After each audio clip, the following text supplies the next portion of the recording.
সুপ্রিয় শিক্ষার্থী বন্ধুরা, ম্যাথ গ্রাউন্ডে সবাইকে স্বাগতম। আজকে আমরা অনুশীলনী 6.2 এর 20 এর নাম্বার প্রশ্নের সমাধান করব। চলো বন্ধুরা আমরা অঙ্কটার সমাধান করি। এখানে আছে নাম্বার আছে x - y = 0 আর x + 2y = -15। প্রথমে আমরা প্রদত্ত সমীকরণ দুটো লিখলাম, অর্থাৎ এটা 1 নম্বর সমীকরণ আর এটা 2 নম্বর সমীকরণ। 1 নং সমীকরণ হতে পাই x - y = 0, অতএব y = x।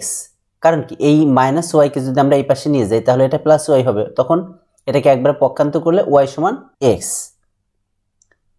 x এর বিভিন্ন মানের জন্য y এর মান বের করে নিচের ছকটি তৈরি করি। তো আমরা এটা হচ্ছে 1 নাম্বার ছক। দেখো এখানে একটা ব্যাপার, অর্থাৎ y = x, অর্থাৎ x এর মান আমরা যা ধরবো সেটাই y এর মান। তাহলে আমরা এখানে x এর যে মানগুলো নেব সেই মানগুলো কিন্তু y এর মান, কারণ x আর y পরস্পর সমান।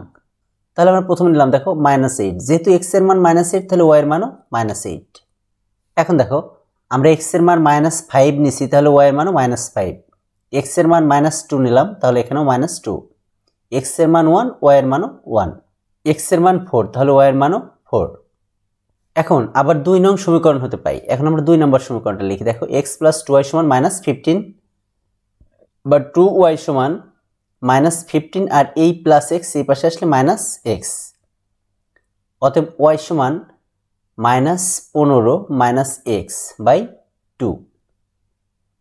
তাহলে এখানে x এর বিভিন্ন মানের জন্য y এর মান বের করে নিচের ছকটি তৈরি করি। দেখো এটা আমাদের ছক আর এটা 2 নম্বর ছক। তো এখন আমরা দেখো এখানে x এর মান যদি -9 ধরি তাহলে y এর মান কত আসে দেখি। x এর মান -9 ধরলে y এর মান আসলো আমার -3, তাহলে এখানে লিখবো -3। x এর মান যদি আমরা -5 ধরি, তো -5 ধরাতে দেখো y এর মান আসলো -5, তাহলে এখানে লিখবো -5। x এর মান -1 ধরি, তো -1 ধরলে আমাদের y এর মান আসছে -7, তাহলে এখানে লিখবো -7। এরপরে x এর মান আমরা 3 ধরছি, তো 3 ধরলে y এর মান আসছে -9, দেখো এটা, তাহলে এটা হবে -9। এখন x এর মান আমরা 7 ধরলাম, তো 7 ধরলে y এর মান আমাদের শেষে দেখো আসে কত -11, তাহলে এখানে লিখবো -11। তাহলে শিক্ষার্থী বন্ধুরা আমরা 1 নাম্বার এবং 2 নাম্বার দুইটা ছক তৈরি করলাম। এখন আমরা এটাকে ছক কাগজে অর্থাৎ গ্রাফ পেপারে আমাদের এই মানগুলোকে বসাতে হবে। তো দেখো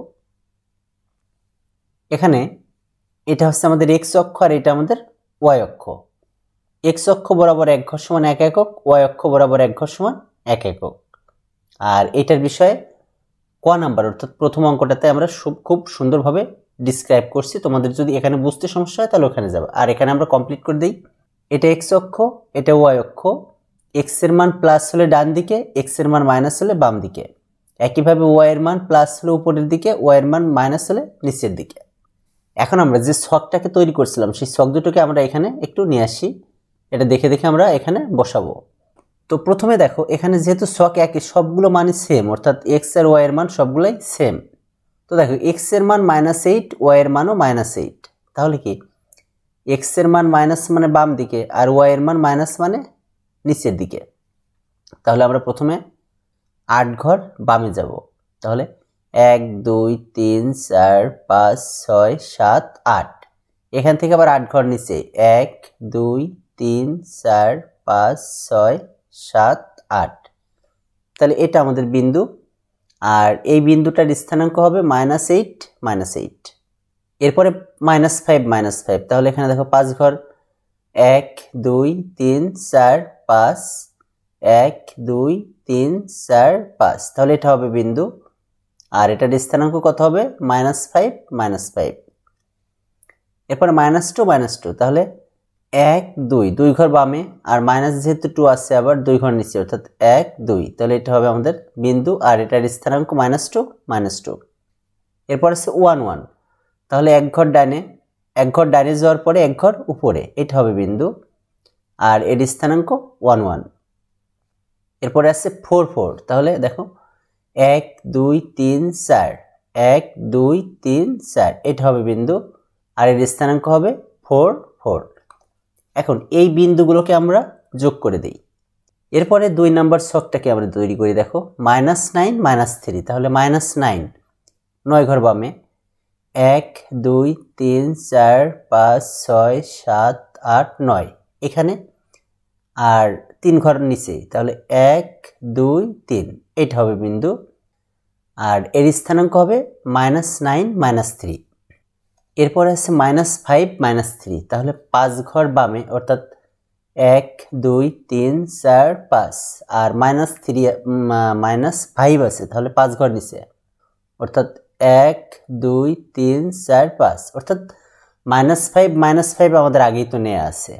এরপর আছে -1 -7, তো -1 মানে 1 ঘর বামে, আর -7 মানে 7 ঘর নিচে, অর্থাৎ এখান থেকে 1 2 3 4 5 6 7 এটা হবে বিন্দু।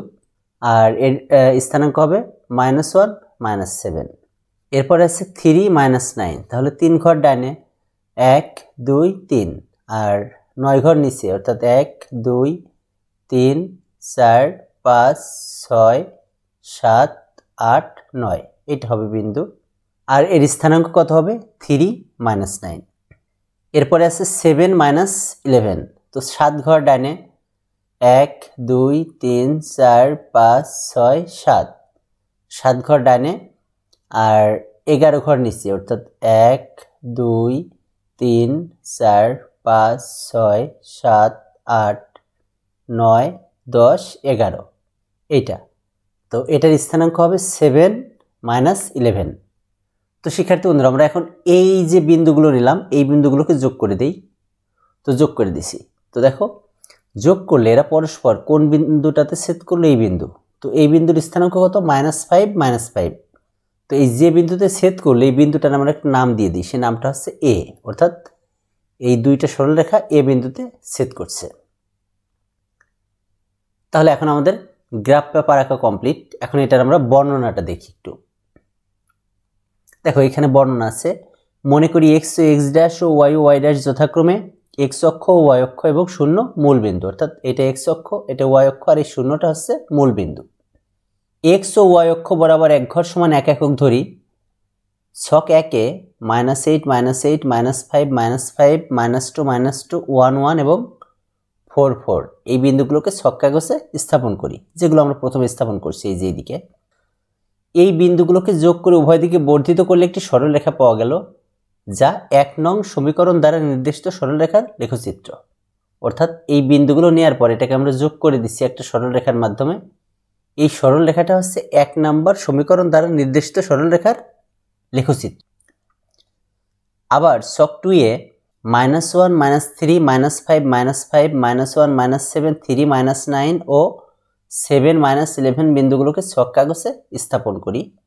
এই বিন্দুগুলোকে যোগ করে উভয় দিকে বর্ধিত করলে সমীকরণ 2 নং 2 দ্বারা নির্দিষ্ট সরলরেখার লেখচিত্র পাই। অর্থাৎ এখন আমরা আবার 2 নম্বর সমীকরণের যে স্থানাঙ্কগুলো আছে সেইগুলো বসালাম, বসানোর পরে এখানে এইগুলোকে যোগ করলে একটা সরলরেখা পাওয়া গেল। এই সরলরেখাটি পূর্বোক্ত সরলরেখাকে এ বিন্দুতে ছেদ করে, অর্থাৎ এই যে বিন্দুতে ছেদ করলে এই বিন্দুটার নাম আমরা কি দিছি? এ। এ বিন্দু উভয় সরলরেখার সাধারণ বিন্দু, এর স্থানাঙ্ক উভয় সমীকরণকে সিদ্ধ করে। অর্থাৎ এ বিন্দুটা হচ্ছে দুইটা সরলরেখাতেই ছিল। দেখো এই বিন্দুটা এই সরলরেখাতেও আছে, এই সরলরেখাতেও আছে, আর এর যে মান অর্থাৎ -5 -5 এটা দুইটা সমীকরণকেই সিদ্ধ করবে। অর্থাৎ দুইটা সমীকরণেই -5 -5 x আর y এর মান বসালে ওই সমীকরণগুলো সমান হবে। আর লেখচিত্র থেকে দেখা যায় এ বিন্দুর ভুজ -5 এবং কোটি -5। অর্থাৎ মনে রাখবা এই যে প্রথমটা হচ্ছে ভুজ আর দ্বিতীয়টা হচ্ছে কোটি। অতএব নির্ণয় সমাধান xy সমান -5 -5, এটা আমাদের অ্যান্সার। তো শিক্ষার্থী বন্ধুরা, ধন্যবাদ সবাইকে।